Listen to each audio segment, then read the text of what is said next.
commitment from the players to really buy in, and they've done it. And I think that they're seeing some of the results now happen in the games, even more so and more so consistently. But that's from your habits. That's from the daily improvement that you have to go through. Kind of piggybacking off of that, it's that time of year, close to the trade deadline. In your years of experience, can you get a sense of the feel when guys might be losing a little focus because their names being thrown out there? And what can you do to kind of just keep the guys just honed in, especially as you guys are building some momentum? Yeah, we're all human. So I think that we hear things and you can feel some type of way about it, but those are all things that are out of our control. And what we talk about a ton is just controlling the controllables. And so our daily prep and our togetherness and everything we do around the facility and what we say to each other is all that really we can worry about. And I've told these guys how much I love and appreciate them, and all we can do is take care of our business and handle our business, and we'll let things happen the way that they will end up happening. After the game against Golden State, the Warriors talked about, I guess, your defense and your principles and stuff like that. Draymond Green even mentioned that coaches get fired for playing the way that you guys play. Just wondering what's your reaction to that, is just how do you go about making sure that you guys play the way you want to play no matter what people think about you? Yeah, respect their comments and respect how they saw the game kind of unfold. I thought that we try to implement a game plan that, Curry's a big part of their team, and I think that when they've had a lot of their success, he's one of their best creators. He's done it for a really long time, and so the goal was to try to deny him the ball. And I think that some of the other guys were going to have to make some plays.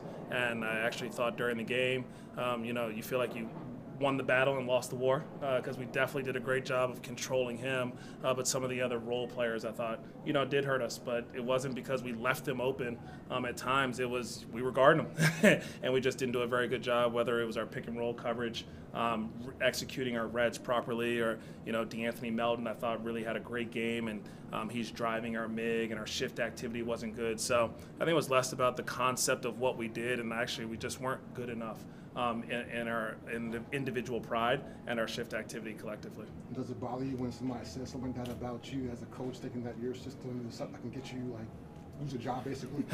No, it doesn't bother me. Again, everyone's entitled to their opinions. There's different strategies. There's different ways to play the game. And, we thought that going into that game, it was a good strategy. And, it was a 3-point game. Late in the game, as bad as I shouldn't say as bad, but we weren't very consistent with how we played that game, and it wasn't one of our better performances. And it was a 3-point game, and Green hits a corner 3. And then I think somebody else hits a top of the key 3 and kind of stretched it to 6 and 9, and the rest of the game happened. But I do think that our goal every night is to just put our players in the best position possible to go win a game, and I thought we had a chance if we played a little bit better.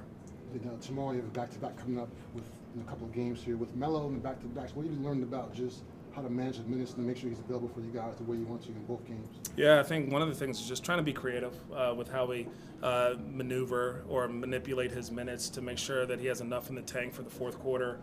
There's been some games where Melo even agrees that he should come off the bench to make sure that we have more fourth quarter minutes for him when it is winning time. Even though obviously the whole game is really important and every possession is really important, but it's nice to be able to have some minutes for him in the fourth quarter. And then if by some chance he didn't end up utilizing all those minutes in the fourth quarter, it puts him in a different position come that second night of the back-to-back. And so I think that we've all really worked well together. The communication's been great, and I think that we've put him in a really good spot to maximize his availability. And it's good to see that he's played 17, 18 games in a row and already at 34, 35 games or 33 games so far this season. Coach, can you speak to this awesome rookie class you've got and your favorite thing about each of these guys, and also how you've seen them improve their approach to their work this first half of their first year? Yeah, I think that our rookie class has come in, and our veteran players that were here last year have done a good job of raising the bar another level for all of our standards of what we do. And I think that rookie class helped elevate that bar even another step. Their work ethic, their commitment to team, their commitment to trying to impact winning at the highest level is one of the things that's been most impressive. They're very obviously talented group, but the mindset, the maturity of each one of them to understand what's needed from them on a day-to-day basis, but also what's needed from them in a role during a game has been really impressive. Individually, is there anything that stands out about each guy of just the growth you've seen on or off the court, you know? Yeah. So one of the things like Liam, I think that we've got to see during his time, again, all four of them, great skill sets. But like Liam, I've seen he's in the right spots a lot of times, but I'm seeing more physicality now on defense and on offense when he drives it. He's able to actually get into people's bodies. He's able to finish a little bit more. He's getting fouled. His passing continues to impress me a lot. I think Ryan, we see like his feel for the game defensively. He's one of the best shot blocking bigs that we have in the NBA and also in his class. And then I think that offensively, his screening, his offensive rebounding, his touch around the basket has been great, his passing. So, like, really impressive offensive skill set. I think the more he plays this, like, enforcer role and he plays with a little bit of a dominant mindset, he reaps the benefits, but so does our team. And so want to see him continue to play with that type of force and mentality. Sion, I mean, he's like a jack of all trades. Like, it's so cool to have a guy that's so versatile, so open-minded, so smart, the basketball IQ. Defensively, he can guard 1 through 5. He understands tendencies, his instincts, his willingness to like do whatever is needed on that end of the floor. And then offensively, I can put him in any position. He understands when we're trying to get a 2-for-1. He understands every play from every position. He's just been like really, really an extension of myself and the coaching staff.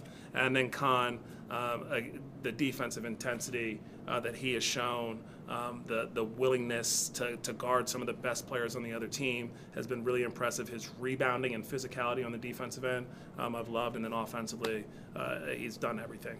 He's played with the ball in his hands, the ball not in his hands. He shoots the 3 well. He passes well. I've even noticed now when he's gone a couple possessions maybe where he hasn't gotten a touch, his offensive rebounding is getting better as well too. So like all these guys, they are impacting winning. They are impacting our daily improvement mindset and motto as well. All right, Coach.